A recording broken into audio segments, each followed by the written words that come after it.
జగన్మోహన్ రెడ్డి గారు మళ్ళీ రాడు. జగన్మోహన్ రెడ్డి గారు జగన్ గారు మళ్ళీ రాడు. ఎలా అంటే అధికారంలోకి ఇంకా రాడిగా, దాంట్లో ఎలాంటి డౌట్ లేదు అనే పవన్ కళ్యాణ్ గారు అనే మాటలో చాలామంది వినే ఉంటారు. అంటే జగన్మోహన్ రెడ్డి గారు మళ్ళీ అధికారంలోకి రాడు కాబట్టి మీరేం భయపడొద్దు, ఇంకో 15 నుంచి దరిదాపుగా 20 సంవత్సరాల వరకు మేమే వస్తాం, మేమే ఉంటాం, మళ్ళీ కూటమి అధికారంలోకి వస్తుంది అని కొన్ని వ్యాఖ్యలు అయితే పవన్ కళ్యాణ్ గారు చాలా ధీమాగా చెప్పారు. ఆ ధీమా వెనకాల ఏముందో నాకు అర్థం కాలేదు. కానీ జగన్మోహన్ రెడ్డి గారు మళ్ళీ రాడు అనే మాట గురించి ఒకసారి నేను మాట్లాడాలనుకుంటున్నాను. ఆయన అంటే పవన్ కళ్యాణ్ గారు ఉప ముఖ్యమంత్రి వర్యులు పవన్ కళ్యాణ్ గారు ఏం మాట్లాడారో వినే ముందు ఫస్ట్ లైక్ చేయండి. రాష్ట్రం మొత్తం తెలియాల్సిన వీడియో, మీకు బాధ్యత ఉంది, ఆ బాధ్యత ప్రకారంగా మీరు లైక్ చేయండి. అంతే బాధ్యతగా నేను వీడియో చేస్తాను. లైక్ చేసిన తర్వాత కుదిరితే షేర్ చేయండి. కొత్తగా మన ఛానల్ ఇస్తే పక్కాగా సబ్స్క్రైబ్ చేయండి. వీటి అన్నిటికంటే ముఖ్యం మీ అభిప్రాయం ఏంటి? జగన్మోహన్ రెడ్డి గారు మళ్ళీ రాడు అని పవన్ కళ్యాణ్ గారు మాట్లాడుతున్న మాటలు బట్టి మీ అభిప్రాయం ఏంటి? అంతేకాదు వైసీపీ మళ్ళీ అధికారంలోకి వస్తుందా రాదా? రాదు అనే చెప్తున్నారు పవన్ కళ్యాణ్ గారు. మీ అభిప్రాయం ఏంటో తెలియజేయండి. ఫస్ట్ లైక్ చేయండి. విందాం ఆయన ఏం మాట్లాడారో.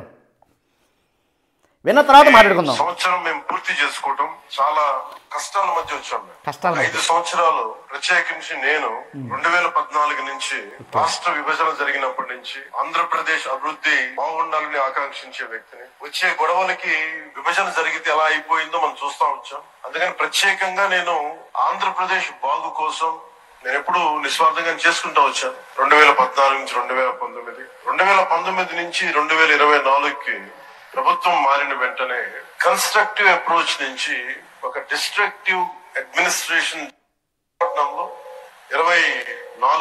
23 ఆఖర్లు ఎలాంటి ఇబ్బందులు పెట్టా, మీరు రోడ్ల మీదకి రావడానికి కూడా ఇబ్బంది పడాం. వస్తే అరెస్టులు, వారికి ఎవరికి కూడా ప్రజాస్వామ్య విధానాల మీద ఏమాత్రం గౌరవం లేదు.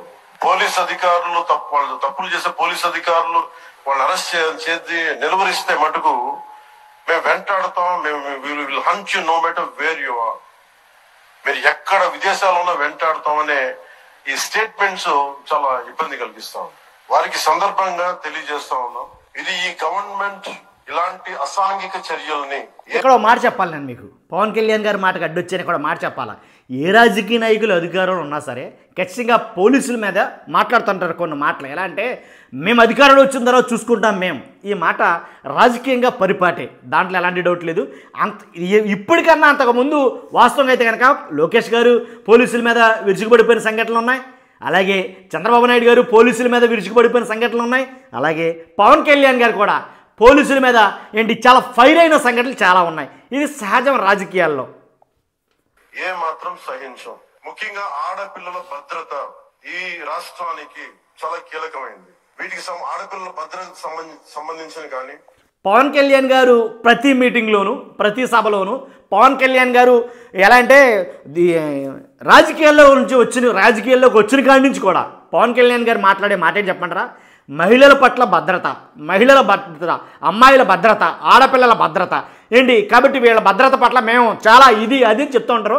అయితే అంతకుముందు ఒక స్టెప్ ముందుకేసి ఏదైతే ఇంతకుముందు 30,000 మంది సబ్జెక్టు కరెక్షన్ ఇంతమంది కనపట్టలేదు అని చాలా ఫైటింగ్ అయితే చేశారు దాని మీద. అదేమైందో తెలియదు కానీ అనార్కిస్ట్ అప్రోచ్ కానీ రాష్ట్రంలో ఉంటే ఏమాత్రం సహించే విధానం ఈ కూటమి ప్రభుత్వానికి లేదు అనేది మీ అందరికీ చాలా ప్రత్యేకంగా మేము తెలియజేస్తున్నాం. వారికి కూడా బెదిరించే వాళ్ళకి సందర్భంగా ఒకటే తెలియజేస్తున్నాం, గొంతుకులు కోస్తాం, కుత్తుకలు కోస్తాం, ఇలాంటి నినాదాలకి భయపడే వాళ్ళని ఎవరూ లేము ఇక్కడ. అలాంటివన్నీ చూసే మిమ్మల్ని మీలాంటి వాళ్ళు ఎదుర్కొని ఇక్కడ దాకా వచ్చాం. ఇలాంటి పిచ్చి బెదిరింపులు గాని పనికి మారిన బెదిరింపులు గాని దయచేసి చేయకండి. తాటాక చప్పులకి ఇక్కడ ఎవరు భయపడేవారు లేరు. ఇంకా సంస్కారం ఉంది కాబట్టి, మాట మీద గౌరవం ఉంది కాబట్టి ఇంకా చాలా పద్ధతిగా మాట్లాడుతున్నాం. చాలా మందికి ఒక ఆలోచన ఉండొచ్చు, మళ్ళీ ఆ ప్రభుత్వం వస్తే ఏమవుతుంది, ఆ ప్రభుత్వం రావట్లేదు. ఎందుకు చెప్తున్నా విన్నారుగా? ఆ ప్రభుత్వం రాదు ఎట్టి పరిస్థితుల్లో. ఈ ధీమా వెనక ఉన్న బలమైన శక్తి అంటే అర్థం కాలేదు నాకు. అంటే ఇది I want to give you confidence, I want to empower you. ఎందుకంటే మేమందరం సహించడానికి సిద్ధంగా లేవు ఇక్కడ. ఈ కూటమి ప్రభుత్వం 15 తక్కువ మేము మాట్లాడుకుంది 15 నుంచి 20 ఏళ్ళు ఉండాలి. ఎందుకు అనుకున్నామంటే ఆంధ్రప్రదేశ్ వికసిత్ ఆంధ్రప్రదేశ్ గా ఉండాలి. 15 నుంచి 20 ఏళ్ళు మేము ఉండాలనుకుంటున్నాం. నాది ఇక్కడ ప్రశ్న ఉండిపోయింది. జనసేనలో తరపు నుంచి కానీ, జన సైనికులు కానీ, లేదా జనసేన అభిమానించే వాళ్ళు కానీ, కార్యకర్తలు కానీ, అభిమానులు కానీ ఈ వీడియో చూస్తుంటే నాది ఒక చిన్న ప్రశ్న. 15 ఏళ్ళు 20 ఏళ్ళు మనం అలాగే ఉండాలనుకుంటున్నాం. 20 ఏళ్ళ వరకు పవన్ కళ్యాణ్ గారు ఇంకా డిప్యూటీ సీఎం అయినా, సీఎం అవరా? సీఎం కుర్చీ తీసుకోరా? సీఎం అవ్వాలంటే పవన్ కళ్యాణ్ గారు ఒంటరిగా పోటీ చేయాలా? 1. 2 పొత్తు అనేది పోతుంది. 3 ఒంటరిగా పోటీ చేసే ధైర్యం ఉంటే కనుక ఖచ్చితంగా జగన్ మళ్ళీ రాడు అనే మాట మాట్లాడలేం. దాంట్లో ఎలాంటి డౌట్ లేదు. జగన్ ఎదుర్కోవాలంటే మనం ఏమైనా చేయాల్సిందే, ఎవరి దగ్గరికైనా వెళ్ళాల్సిందే, ఎవరికిందైనా తలవలసాల్సిందే, ఎవరికిందైనా చేతులు కట్టుకోవాల్సిందే అని అన్న పవన్ కళ్యాణ్ గారు సీఎం అవుతారా అవరా అనేది నిజంగా వాళ్ళ అభిమానులు కానీ, కార్యకర్తలు కానీ, వాళ్ళకి కానీ చెప్పాలా? డైరెక్ట్గానే చెప్పేస్తున్నారు ఆయన, ఇంకో 20 సంవత్సరాల వరకు నేను ఇలాగే ఉంటాను. అదేనా? ఒక చిన్నపిల్లని అడుగుదాం. For example, 10th class pass అయిన నీ ఏం ఏంట్రా, నీ గురి ఏంటి అని అడిగితే ఇంటర్మీడియట్ చేయాలంటాడు. ఇంటర్మీడియట్ అయినా డిగ్రీ చేయాలంటాడు. లేదు డిగ్రీ కంప్లీట్ అయిన నీ గురి ఏంటంటే డాక్టర్ అవుతానంటాడో, యాక్టర్ అవుతానంటాడో, ఏంటి టీచర్ అవుతానంటాడో, లేకపోతే ఇలాగ ఇంజనీర్ అవుతానని, ఇలా రకరకాలుగా ఉంటాయి వాళ్ళ గోల్స్. కానీ పవన్ కళ్యాణ్ గారి గోల్ ఏంటో రాజకీయ విశ్లేషకుడిగా నాకే అర్థం కాల. నిజంగా అసలు నాకు ఇప్పటికీ అర్థం కాల. 15 సంవత్సరాలు ధర్మీలో అయిపోతున్నట్టుంది ఆయన రాజకీయాల్లోకి వచ్చి. కాబట్టి ఇప్పటికీ ఆయన గురేంటో నాకు అర్థం కాల. ప్రతి రాజకీయ నాయకుడికి ఒక ఏముంటుంది ఖచ్చితంగా. ఎమ్మెల్యే స్థాయి ఉన్న వ్యక్తి ఎప్పటికైనా నేను రాజకీయాల్లోకి వెళ్ళాలి, వార్డు మెంబర్గా ఉన్న నేను ఎమ్మెల్యే అవ్వాలనుకుంటాడు. ఎమ్మెల్యే స్థాయి ఉన్న వ్యక్తి ఎప్పటికైనా నేను మంత్రి అవ్వాలనుకుంటాడు. మంత్రుల స్థాయి ఉన్న వ్యక్తి ఎప్పటికైనా నేను కనీసం ముఖ్యమంత్రి అవ్వాలి అని అయితే ఉంటుంది. కాబట్టి ఒక పార్టీని స్థాపించే వ్యక్తికి ప్రధాన ఏం ఏదైనా ఉందంటే కనుక అది ముఖ్యమంత్రి కావాలని. కానీ మరి పవన్ కళ్యాణ్ గారి ఏమేంటో నాకు అర్థం కాలేదు. సరే దీని గురించి వెళ్తే ఇంకా డెప్త్కి వెళ్ళిపోద్ది. ఇది విందాం అసలు ఫస్ట్. ఇది ఉండాలి, వికసిత్ భారత్ లో భాగంగా ఉండాలి అంటే ఈ ఐక్యత చెడగొట్టే పరిస్థితుల్లో నేను లేను, ఎవరు కూడా లేవు. గత ప్రభుత్వ పాలకులు కూడా ఇది గుర్తుపెట్టుకోవాలి. మీరు కనుక ఇలా అలాగే ప్రత్యేకించి రోడ్ల మీదకి వచ్చి బ్యానర్లు పట్టుకొని గొంతుకులు కూసేస్తాం, సినిమాలు చెప్పడానికి చాలా బాగుంటాయి ఇవి. నేను సినిమా నుంచి వచ్చిన వాడిని, సినిమాలు చెప్పడానికి చాలా బాగుంటాయి. నిజ జీవితంలో నమ్మి మోసపోకండి. కాలు మాలే మక్కిలు ఎరకొట్టి కింద కూర్చోబెడతాం, చాలా పిచ్చి వేషాలు వేయకండి. మనం అనేది సినిమాల్లో చెప్పుకుంటా ఆ డైలాగులు బాగున్నాయని ఎవడో కుర్రాడు అంటాడు, ఆడు మాట్లాడిన మాట అది ఏంటి. ఇప్పుడు పవన్ కళ్యాణ్ గారు అంటున్న మాటలు ఏంటంటే కాళ్ళు కూర్చోబెట్టి, కాళ్ళు ఎరగొట్టి, తొక్కిబట్టి నారదీసేస్తాం. ఇది ఒక గౌరవప్రదమైనటువంటి బాధ్యతగా ఉండేటటువంటి ఒక స్థానంలో ఉండి, అంటే ఉప ముఖ్యమంత్రి స్థానంలో ఉండి మాట్లాడే మాట. ఎవరు కూడా చాలా బాగుంటాయి. నిజ జీవితంలో నమ్మి మోసపోకండి. కాలు మాలే మక్కిలు ఎరకొట్టి కింద కూర్చోబెడతాం, చాలా పిచ్చి వేషాలు వేయకండి ఎవరు కూడా. ఇవి సరదాగా ఉండే విషయాలు కాదు ఇవి. శాంతి భద్రతలను ఏమాత్రం క్షీణిస్తే చిన్నపాటిది కూడా సహించం, మీకు బలంగా తెలియజేస్తాం ప్రజలందరికీ కూడా. పిచ్చి పిచ్చి మాటలు మాట్లాడకండి ఎవరు. సరదాగా లేం మేము ఇక్కడ. చాలా దెబ్బలు తిని వచ్చాం ఇక్కడ దాకా, చాలా దెబ్బలు తిని వచ్చాం. 2 సార్లు ఈ దెబ్బలు తిని వచ్చామన్న మాట నేను చాలా ప్రసంగాల్లో వింటున్నామని చెప్పి చాలామంది నా దగ్గర మాట్లాడారు. దెబ్బలు తిని వచ్చాం అంటే పవన్ కళ్యాణ్ గారు అన్ని దెబ్బలు ఎక్కడ తిన్నారో నాకు అర్థం కాల. కాబట్టి ఎలాంటి దెబ్బలు అయ్యాయనేది నాకు అర్థం కాల. 5 స్టార్ హోటల్స్ లో ఉన్నా కానీ రక్షణ లేని పరిస్థితిలో ఉండేది.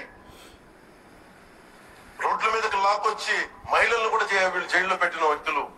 అవన్నీ తట్టుకొని నిలబడతామంటే ఇంకా మేము సంస్కారంగా ఉండాలి. With the constitutional guide lines, with in the frame work of law ఉండాలి. కాబట్టి చాలా పద్ధతిగా మాట్లాడుతున్నాం. అనవసరంగా రెచ్చగొట్టకండి ఇవన్నీ ఇలాంటి మాట్లాడి. ఇలా తమిళనాడు సభలో కూడా చెప్పాను. ఏంటంటే సాధు మిరండాలు కాడుకోలేదంటే సజ్జనుడు కోపం వస్తే అడవి కూడా ఆపలేదనే. అలాగే మాది మంచి ప్రభుత్వం. నారా చంద్రబాబు గారి నాయకత్వంలో ఉన్న కూటమి ప్రభుత్వం మంచి ప్రభుత్వం, మెత్తక ప్రభుత్వం కాదు. ఇది సమర్థవంతమైన ప్రభుత్వం, అభివృద్ధి చేసే ప్రభుత్వం, కానీ మెత్తక ప్రభుత్వం కాదు. ఇది పిచ్చి వేషాలు వేస్తే తొక్కి నారా తీస్తాం, గుర్తుపెట్టుకోండి. ఇది సంస్కారం కాకపోయి, ఇది సభకి కరెక్ట్ కాకపోయినా చెప్తున్నాను. ఇది ఎందుకంటే మేము చాలా దెబ్బలు తిని వచ్చాం కాబట్టి మళ్ళీ ప్రజల్లో భయాందోళన చేద్దామని పిచ్చి పిచ్చి వేషాలు వేస్తే, దెబ్బలు తిని వచ్చాం కాబట్టి కాబట్టి మేము దెబ్బలు తినొచ్చాం కాబట్టి తొక్కుబట్టి నార తీసేస్తాం. అది పవన్ కళ్యాణ్ గారు మాట్లాడినటువంటి మాటలు అవి. కాబట్టి నేను అనేది ఏంటంటే నాకు తెలియాల్సింది ఒకటే, జగన్ మళ్ళీ రాడు, వస్తాడా రాడా మీరే చెప్పాలా. ఎవరో ముఖ్యమంత్రి గారు చెప్పడం, లేదా ఉప ముఖ్యమంత్రి గారు చెప్పడం వల్లనో, లేదా మంత్రులు ఎమ్మెల్యేలు చెప్పడం వల్ల జగన్మోహన్ రెడ్డి గారి భవిష్యత్తు డిసైడ్ అవ్వదు. ప్రజల చేతిలో ఉంటుంది. అల్టిమేట్గా నిర్ణయించాల్సింది వాళ్ళు, చేయాల్సింది వాళ్ళు. వద్దు అని అనుకుంటే, ప్రజలు వద్దు అనుకుంటే ఎంతటోడైనా సరే వద్దే, దాంట్లో ఇంకా నో మోర్ ఆర్గ్యుమెంట్స్. కాబట్టి ఖచ్చితంగా వస్తాడా రాడా జగన్మోహన్ రెడ్డి గారు అనేది మీ చేతుల్లో ఉంది. అది కాబట్టి మీ అభిప్రాయం తెలియజేయండి, నేను దాన్ని బట్టి లెక్కేసుకుంటాను. కాబట్టి ఇంకోటి ఏంటంటే కనుక ఒంటరిగా పోటీ చేసే విధానం ఏమైనా ఉందా కూటమిలో? పవన్ కళ్యాణ్ గారు ఏమన్నా ఒంటరిగా పోటీ చేస్తారా నెక్స్ట్ టైం? ఆయనకి అసలు సీఎం అవ్వాలనే ఆలోచన ఉందా లేదా, ఆ గురి ఉందా లేదా అనేది నాకు అర్థం కావట్లా. మీకు ఏమైనా అర్థమైతే ఖచ్చితంగా కామెంట్ రూపంలో తెలియజేయండి. ఫస్ట్ అయితే లైక్ చేయండి బాబు, ఇలాంటిది ఖచ్చితంగా అందరూ తెలియాలి. లైక్ చేసిన తర్వాత కొత్తగా మన ఛానల్ చూస్తే పక్కాగా సబ్స్క్రైబ్ చేయండి. Thank you very much.